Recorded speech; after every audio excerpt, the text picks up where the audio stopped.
आज रायगड़ा सहर स्थित होटेल तेजस्वी होटेल एक सांबादिक सम्मेलन अनुष्ठित होता। उक्त सांबादिक सम्मेलन में रायगड़ा निर्वाचन मंडलीर विधायक श्री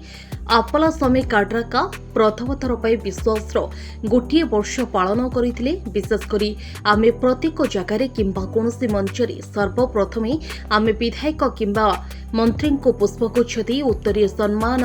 करवा देखिछु, किंतु आज पर्यंत कौनसी विधायक सांबादिक मानक पुष्पगुच्छ दे उत्तरीय सम्मान करवा देखा मिलूना।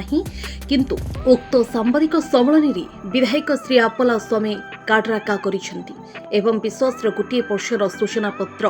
प्रदान करिसेंती। विधायक श्री आप्पलास्वामी काड्राका प्रतिक्रिया रे कौन कहते आसंतु थरे सुनिबा। विश्वास एक वर्ष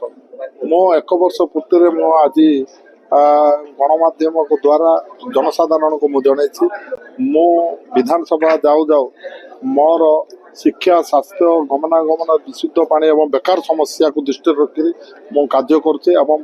मो कौन कौन विधानसभा उपस्थापना करी एवं मो रायगड़ा निर्वाचन मंडली किमिति विकास हेब ता प्रति दृष्टि देकर मो कार्य करवाटा सबू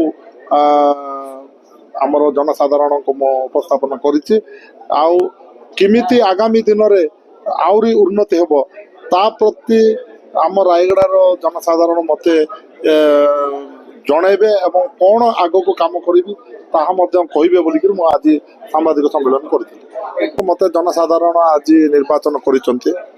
मो प्रत्येक वर्ष मोर विश्वास एक वर्ष है आर वर्ष भी जदि वर्ष पूर्ति हम विश्वास द्वितीय वर्ष सेमती मत सुजोग दिखाई मो 5 थर ए कार्यक्रमटा मु करी मोर 5 वर्ष भितर मु कौन करी कौन विकास करी मु कौन रायगड़ा को विकास करने जाऊँगी ताहा जनसाधारण लोकलोचन काढ़ापी बोलिक मो आज विश्वास एक वर्षर मो रिपोर्ट कार्डटा को प्रदान करते जनसाधारण को। ओवरब्रिज बहुत दुर्घटना जाक होता ताकू दृष्टि रखिक मो तार ओवरब्रिज टाक देखी काले जदि दुर्घटना होती काले ओवरब्रिज जब भांगी ताले पुराना सहर को नुआ सहर को संयुक्त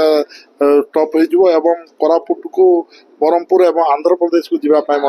पूरा पूरी संपूर्ण भाव में बंद हो जोटा कि बाईपास रोड तैयारी होची नागावली नदी गोटे ब्रिज हम और झंझावती गोटे ब्रिज हम और बाईपास रोड हम से कौन भारी जान से ओवरब्रिज ऊपर जीव ना खाली लोकल गाड़ी जाओ से बुल से कौन विपदर संपूर्ण किसी ना एवं अल्प दिन मध्य से ओवरब्रिज टे काम आरंभ हो। उक्त सांबादिक सम्मेलन में रायगड़ा जिलार बहु सांबादिक जोग देथिले। Bureau head P Dilip Kumar bureau chief Rishikesh Sahu report Odisha news 27।